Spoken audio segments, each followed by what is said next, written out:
So Mercedes-Benz is stealing from themselves, and I'm talking about a lot of things that they're stealing from their own self, but just talking about breaking records, and if you're wondering, wait, isn't stealing your own record just breaking your own record? I mean, yeah, technically it is, but just saying stealing from your own self, that's a way cooler way to put it. But keep in mind, I said that we are not just talking about breaking their own records.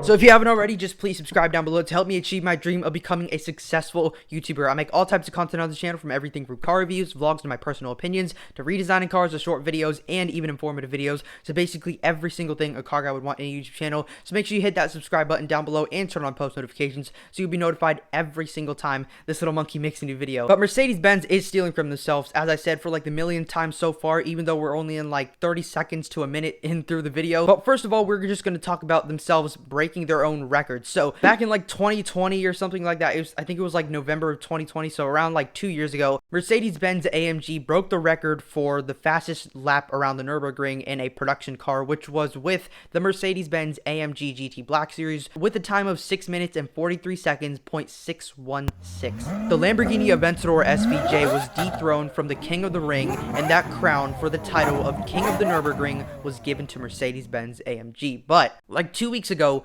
they beat their own record with their own car. The all-new Mercedes-Benz AMG 1 is their brand new hypercar with a Formula 1 engine inside of a road-legal production car.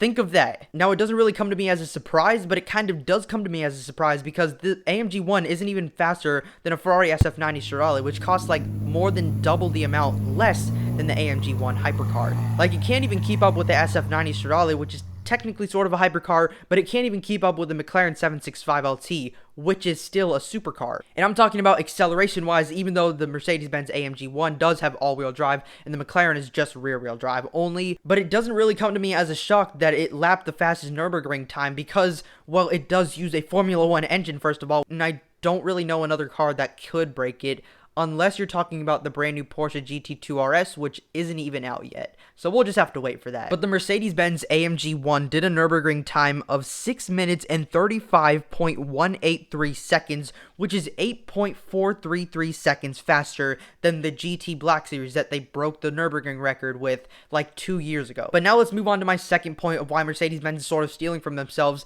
and that is their identity of the cars. Now, if you think about it, almost every single new Mercedes-Benz looks the exact same. It's honestly really disappointing at this point because Mercedes-Benz is supposed to be stately. It's supposed to make a statement when you're on the road. It's supposed to make other people like imposed. Is that the right word or is that the right term? I don't even know. You're supposed to be the king of the road in terms of design with the Mercedes-Benz vehicle, but now they just released the brand new S63 ES AMG Performance something. I don't even know the full name, but go watch my full video about it. It's one of my most recent ones, so I'll put a link in the description down below for it. I do recommend checking that out. But literally every single new Mercedes-Benz looks like another one. And when I'm talking about another one, even the higher class models look like the lower end models. So first off, we have the new Mercedes-Benz S-Class, which does look like the E-Class, which sits lower than the S-Class, which looks like a C-Class, which sits lower than the E-Class, which looks like an A-Class, which sits lower than the C-Class. You don't want every single new model to look the same that you are putting out. Even their SUVs, the GLS, it looks like a GLE, which looks like a GLC, which looks like a GLB. I think that's what it is. I don't even know. But at least those actually have some differences to it. Like, you can tell the size difference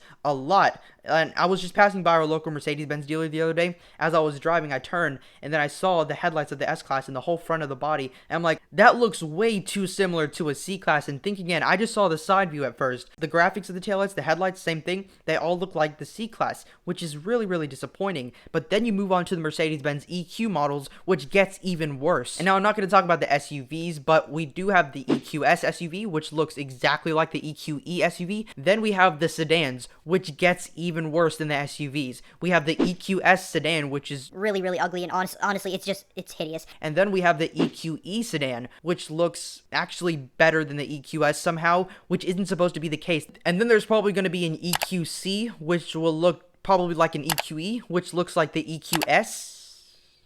Mercedes-Benz, please stop with this. If any Mercedes-Benz executives are watching today's video, which I know you're not, please take note about this and just subscribe, please. BMW, on the other hand, is doing something completely different where every single model looks completely different from one another. We have the new BMW 7 Series, which looks gorgeous with the M Sport package, unpopular opinion for me. And then you have the new 5 Series, which is their best design right now. And then you have the new M2, which is boxy as heck. Then you have the iX, which looks like a beaver that's about to like attack you or something. And then you have the new X7, which actually it kind of does look like the i7 a little bit. Then you have the new M4, which uses completely different kidney grills from any other BMW that's currently on sale. But please subscribe to this channel if you haven't already, because it is my dream to become a successful YouTuber. I make all types of content on this channel, from everything from car reviews, vlogs, to my personal opinions, to redesigning cars, to short videos, and even informative videos. So basically every single thing a car guy would want in a YouTube channel. So make sure you hit that subscribe button down below and turn on post notifications so you'll be notified every single time this little monkey makes a new video. But just tell me what you think about my opinion on